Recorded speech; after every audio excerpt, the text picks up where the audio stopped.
शरीफ और जेड़ी ज़बान उत्थे बोली जा रही है वो पुठहारी लहजा पंजाबी का और मेहरे मुनीर के अंदर पंजाबी के उस लहजे के बड़े वाकयात मौजूद ने ते मैं थोड़ा उस हवाले नाल रिव्यू करांगा। एक दो चीज़ां ने उस ज़बान के हवाले नाल।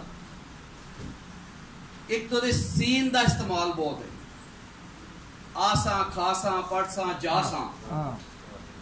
छोटी ये का इस्तेमाल पीर साहब ने काफी किया है, गोलड़ी थोलड़ी, ठीक है ना जी। और अगे आएगा आपके कलाम के हवाले नाल। ते ये दसन का मतलब ये कि लहजा जिहड़ा है वो कभी जबान नहीं होंदा, लहजा ही होंदा है। पंजाबी अपने बहुत सारे लहजे रखती है। मैं अपनी किताब रहमदीना के अंदर 19 लहजे बयान किए ने, बाद लोगों ने 25, बाद ने 30, बाद ने क्या कि जी 3 मेन लहजे ने। एक जिहड़ा सेंटर का लहजा है लाहौर का, गुजराणे का, सियालकोट का, एक मुल्तान का जिन्होंने अजकल सराइकी कहा जाता है, एक जिहड़ा इधर का पोठोहार का या हिंद को, ये सारे मिला के 3 मेजर वो कहते हैं। सब जिहड़े ना लहजे ने।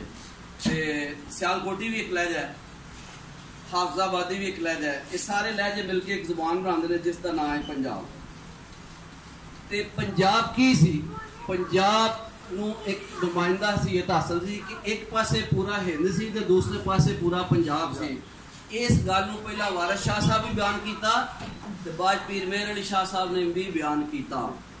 वारिस शाह साहब लिखते हैं, नादर शाह तो हिंद पंजाब थिड़के खड़के मेरे बाप का तुद पहुंचाल की हुई। जेडे नादर शाह के हमले होंगे हैं तो उन्होंने जलजले के नाल तशबीह दे रहे हैं शाह साहब, कह रहे हैं कि नादर शाह तो हिंद पंजाब थड़के, यानी हिंद भी थड़क रहा है तो पंजाब भी थड़क, यानी दो अलग अलग इलाकों का जिक्र कर रहा है।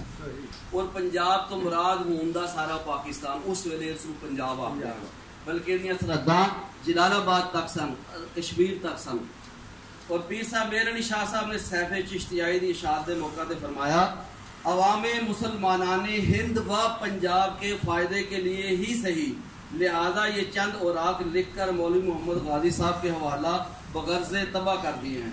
यानी अवामे मुसलमानाने हिंद व पंजाब के लिए, यानी मुख्तर है कि हिंद ते पंजाब एक इस्तलाह है और हिंद एक इलाके का नाम सी, पंजाब एक इलाके का नाम। हूं दा पूरा पाकिस्तान उस वक्त पंजाब नूं अज दा तुसीं पूरा पाकिस्तान कहोगे।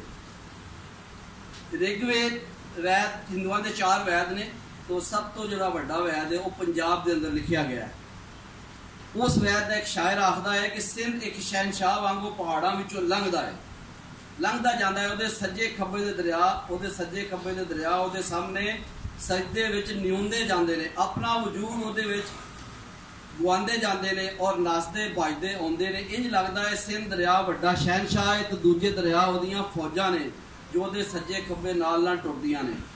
ये ऋग्वेद का मैं तुहानूं एक सुनाया शायर के हवाले नाल।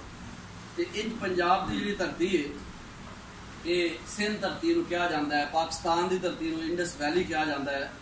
पंजाब की या सिंध की जी धरती है ये पूरी दरिया सिंध के मुताबिक है। और तुम जानते हो कि हिस्टरी के नाल हमेशा हिस्टरी जी दरियावां दे नाल ते पानी दे नाल तल्लक रखती है, और साडी भी हिस्टरी इस तरह ही।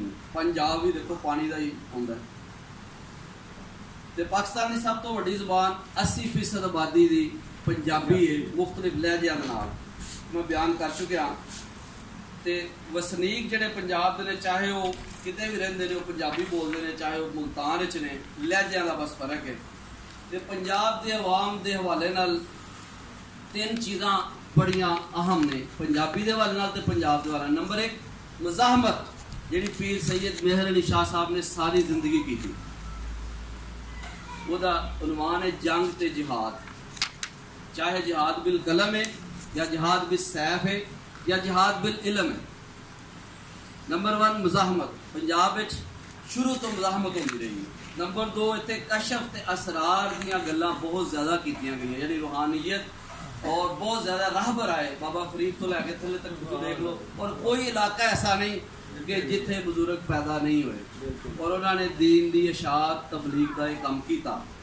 तीसरा है मैं उन्वान दिता है मैटाफिजिक्स माँ बाद तिबियात, यानी माफूकुल फितरत गल्लां अलफ लैलवा दी तर्जियां कहानियां इतने लिखिया गई, जिस तरह सैफुल मलूक भी जी है ये कोई जमीनी दास्तान नहीं, क्योंकि जरा बादशाह सी शहजादा सी सैफुल मलूक मियाँ साहब ने जो एक कलाम लिखिया ते काश्मीर नू सामने रखदिया लिख दिया।